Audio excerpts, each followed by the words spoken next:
tout reste à faire. En tout cas, pour Ryan Meldan, que j'ai le plaisir d'accueillir dans cette émission. Je suis ravi de faire place à la jeunesse ce soir, en tout cas jusqu'à 23h. Ryan, bonsoir, bienvenue dans la ligne de cœur. Bonsoir Stéphane, bonsoir les auditeurs. Merci beaucoup pour l'invitation. C'est un plaisir de vous accueillir. Alors je vais rapidement dire qui vous êtes, pour celles et ceux qui ne vous connaissent pas. Vous êtes à la fois le fondateur, le président et le rédacteur en chef d'un tout nouveau média, on aura l'occasion d'en parler, Caféine Média. Vous êtes également membre de la commission de jeunes du canton de Vaud, vous êtes délégué aux relations publiques de la commission de jeunes du canton de Vaud toujours, vous êtes membre du conseil des jeunes de Lausanne, ainsi que du comité jeunes et santé du CHUV, et puis accessoirement vous avez reçu une belle médaille, je ne sais pas si c'est une médaille, mais en tout cas vous avez reçu le mérite jeunesse de la ville de Renan l'année dernière, et voilà, vous produisez du contenu également, vous faites également des documentaires, mais pour commencer, Caféine Média, un média associatif destiné aux jeunes vaudois. Je vous laisse nous le présenter en quelques mots. Si vous deviez le définir comme ça en quelques phrases et nous dire de quoi il retourne. Alors déjà, le nom Caféine, c'est parce qu'en fait notre slogan c'est Caféine, le média qui te maintient éveillé, éveillé sur l'actualité.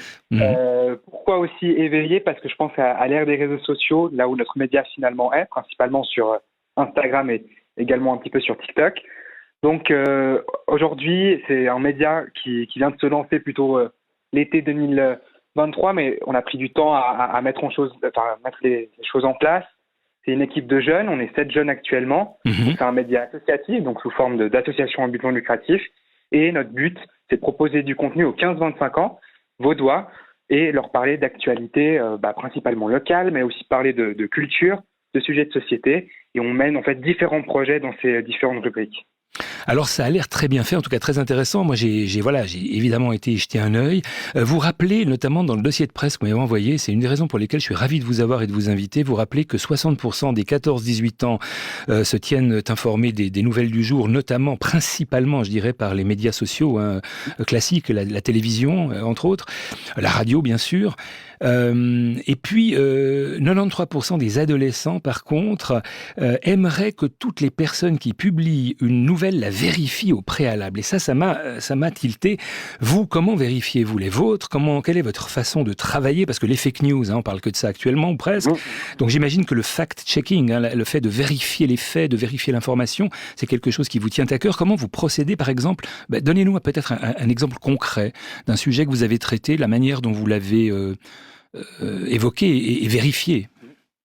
Alors, je peux vous donner un exemple assez concret d'un petit sujet qu'on avait traité sur Instagram, qui était en fait dans le canton de Vaud, la mise en place d'un label pour les pharmacies qui viennent en aide aux personnes victimes de violences.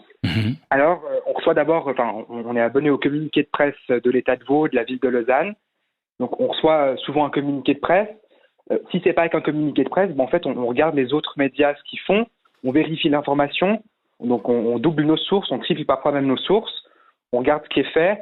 Quand c'est pas suffisant, qu'on a toujours des questions, qu'on a des choses qui sont encore en doute, on n'hésite pas à appeler aussi pour être sûr de l'information qu'on diffuse.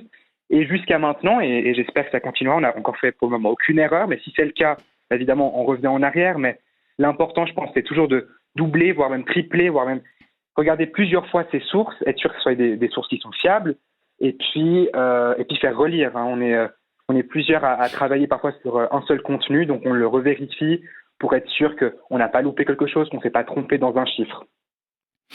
La vulgarisation, vous en parlez aussi, la vulgarisation notamment de la politique. Alors moi, je vous pose la question, est-ce que vulgariser d'après vous la politique, c'est une bonne chose ou est-ce qu'il y a un risque, j'allais dire de faire baisser le niveau, c'est peut-être pas la bonne expression, mais est-ce que cette vulgarisation, c'est quelque chose de si simple à faire? Moi, alors je ne vais pas répondre à votre place, moi j'ai le sentiment que c'est pas si facile. Vous, c'est un peu votre challenge finalement, c'est de vulgariser aussi l'information, c'est ça? Tout à fait, c'est un défi assez majeur, que ce soit l'information de manière générale, mais effectivement, si on prend la politique, en fait, on remarque que dans toutes les actions du quotidien, dans tous les sujets, ça revient de loin ou de près aussi à la politique. Donc on entend énormément quand même de jeunes dire oui, mais nous, la politique, ça ne nous intéresse pas parce que c'est compliqué, parce que c'est des termes d'adultes, parce que on peut prendre souvent ce cliché, oui, mais la politique, c'est quelque chose qui est fait que pour les vieux. toute façon, on est représenté que par des yeux qui prennent des décisions qui les arrangent à eux. Alors, vulgariser la politique, oui, c'est un risque. C'est un risque parce que on pourrait perdre une information, on pourrait parfois aussi avoir une information qui n'est plus vraie parce que les termes ne sont plus les mêmes. Donc, nous, le défi principal, c'est quand même en fait de reprendre des termes plus communs, de prendre des exemples, clairement aussi de revenir aux sources de base, à la chose de base. Je sais pas, là, justement, on fait un projet au Palais fédéral. Il faut quand même réussir à un peu vulgariser ce qui se passe au Palais fédéral. Là, notamment, il y a eu le droit de vote à 16 ans qui avait été discuté. Essayer d'expliquer qu'en fait, il y a eu une commission parce que ça fait 3 fois que le Conseil national veut rentrer dans en matière, mais qu'il faut être sûr que c'est possible de faire. Enfin, ça pouvait vite devenir compliqué. Donc là, on a clairement fait quelque chose d'assez simple. On a dit, voilà, le Parlement, le Conseil national a décidé, il allait décider ce jour-là s'il allait continuer à rentrer en matière pour peut-être l'initiative, donc c'est une initiative parlementaire pour baisser le droit de vote à 16 ans. Et donc, finalement, ils ont plutôt décidé de classer l'initiative. Donc voilà, il fallait essayer d'expliquer que c'est un changement dans la Constitution. Donc la Constitution, pas tout le monde sait ce que c'est. Donc parfois, il faut aussi faire des concessions. Est-ce qu'on explique, est-ce qu'on n'explique pas? Donc ça peut vite devenir un défi, mais on va dire le message principal, il doit être passé. Donc parfois, c'est toujours un choix parfois un peu compliqué, décider de qu'est-ce qu'on va dire ou pas dire. Et puis, finalement, quand on interviewe aussi des députés ou des personnes, des politiciens, là, il faut aussi leur dire, vous vous adressez à des jeunes, donc vous ne pouvez pas forcément utiliser des mots très compliqués ou des mots très politisés parce que forcément, les jeunes ne les connaissent pas tous. Il y a des jeunes qui sont intéressés par la politique, mais ce n'est pas forcément une majorité. Donc, c'est aussi un exercice, non seulement pour nous, mais aussi pour les personnes qu'on interviewe, donc les politiciens. Donc, c'est vrai que ça sort aussi de l'ordinaire pour eux. On leur demande des questions du style résumer la politique suisse en 3 mots, résumer la gauche, la droite, le centre en 3 mots.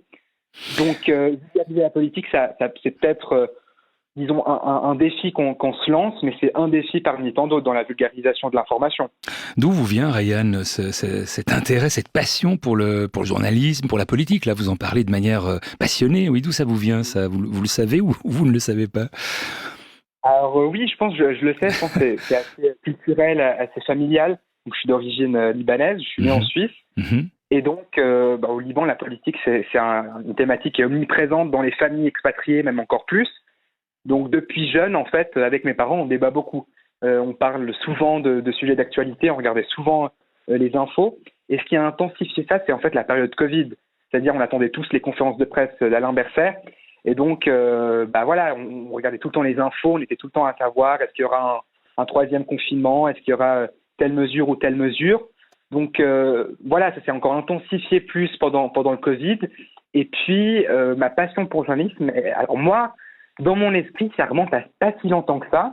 Mais en fait, les personnes qui me connaissent depuis longtemps me disent « Mais Ryan, en fait, ça fait que depuis l'âge de 8 ans, tu dis que tu aimerais faire journaliste. » Et c'est l'autre jour, en fait, une animatrice socioculturelle dans un centre de loisirs, le centre de loisirs de Renan, qui m'a dit « Ah, mais je me souviens quand tu étais tout petit, tu as dit un jour je serai journaliste. » Et donc, je devais avoir 8-9 ans, et puis je me suis dit « je n'ai pas autant de souvenirs à cet âge-là, mais finalement, donc, des personnes me disaient déjà avoir cette envie-là. » Donc voilà, pendant le Covid, ça s'est intensifié, et j'avais en fait envie de faire un peu comme faisait le 19h30, recevoir des invités, poser des questions aux grandes figures qu'on voyait. Dans le canton de Vaud, c'était par exemple le docteur Boubacar, le médecin cantonal. Et puis, je me suis dit, quitte à essayer, je vais essayer de trouver un mail sur Google. Et puis, j'ai contacté le docteur Boubacar. J'ai fait aussi avec le professeur Piter, qui était infectiologue aux HUG. Et puis, quand j'ai vu qu'en fait, on m'a pris au sérieux, que malgré que je sois jeune, malgré que j'ai envoyé un mail à l'aide de on peut dire votre âge quand même, on peut dire votre âge. Oui, 17 ans. 17 ans. Ouais, vous êtes jeune, oui. Quelle chance. Donc, à l'époque, je devais avoir 15 ans. Oui. 14 ans. Et donc, j'ai été très pris au sérieux quand je reçois un appel de la conseillère en communication du département de la santé qui me dit « Alors oui, c'est tout bon, vous pourrez être présent à telle date, à telle heure, il faut venir à tel bâtiment. » Et puis, voilà, c'est être pris au sérieux alors qu'on a 14 ans. Et puis, c'est un peu... Je pense principalement, mon exemple, c'était faire comme la télé. Et puis, au fil du temps, c'était finalement faire comme moi j'avais envie, essayer de faire ça différemment. Et puis, à un moment, quand je me suis senti limité dans l'information, c'est-à-dire que je consommais la télé, parfois aussi un peu la radio en voiture avec mes parents, ou par exemple aussi les médias sur les réseaux sociaux, j'avais l'impression qu'il manquait quelque chose. J'avais envie en fait d'avoir une autre source d'information, mais je ne l'avais pas. Et donc je me suis dit à l'été 2022, je me suis dit mais peut-être faudrait que je crée mon propre média qui pourrait en fait répondre aux besoins des jeunes, qui a un besoin quand même fondamental, c'est s'informer. Et s'informer, les chiffres le disent, les jeunes aimeraient des informations qui soient vérifiées, mais il n'y a pas besoin de chiffres pour savoir aussi que les jeunes ont besoin d'une information qui soit claire, rapide à l'ère des réseaux sociaux. Et donc, j'ai laissé l'idée un peu maturer dans ma tête, j'ai aussi pris en âge, j'ai grandi, et puis jusqu'à quand janvier 2023, j'ai réuni des personnes qui étaient autour de moi, je suis allé voir une promotrice de projet jeune, et puis elle m'a dit mais il faudrait peut-être se constituer comme association pour lancer ton propre média. Alors je vous coupe parce que c'est on pourrait faire 1 heure avec vous. Caféine Média, je le rappelle. En tout cas ils ont qu'à bien se tenir au 19h30 parce que la relève semble absolument assurée. J'aimerais qu'on fasse un petit virage. Vous avez prononcé le mot Covid. Je sais que vous avez travaillé avec le CHUV sur un projet intitulé Spark, le sport notamment et les adolescents, la culture aussi, qui visait entre autres à lutter contre la sédentarité. J'aimerais savoir, pour rejoindre le thème que nous évoquons depuis lundi dans la ligne de cœur, ce que vous pensez, vous, Ryan, des médicaments par rapport aux jeunes. À la fois, quand on est étudiant, on sait que les étudiants prennent parfois des substances pour se booster, pour donner beaucoup d'énergie, etc. Au quotidien en général, est-ce que vous avez le sentiment que les médicaments, ça a de l'importance pour les jeunes? C'est un sujet dont vous parlez entre vous, qui existe entre vous, ou pas plus que ça?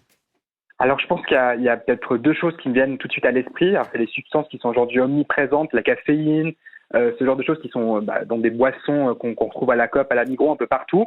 Et puis que les jeunes, en fait, consomment de manière régulière. Et puis, ils se disent, oui, mais bon, voilà, ça me donne un peu d'énergie. Donc, il y a ce côté-là. Et finalement, on sait que c'est des boissons qui sont très sucrées, qui sont très nocives aussi pour la santé.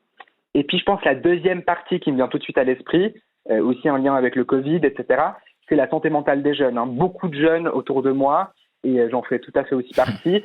Pendant le Covid, il y a parfois chez certaines personnes des dépressions qui ont été découvertes, d'autres certains troubles, etc. Et donc, beaucoup d'antidépresseurs, d'anxiolytiques qui ont été donnés très facilement à des jeunes. Parfois, juste une consultation aux urgences, on dit, mais tiens, prends tel traitement, ça va un peu t'aider. Et puis donc, il y a eu, j'ai l'impression, en tout cas autour de moi, d'un coup, plein de personnes qui prenaient des anxiolytiques, etc. Donc, je pense que les médicaments sont quand même omniprésents dans toute la population, mais chez les jeunes, c'est aussi assez présent.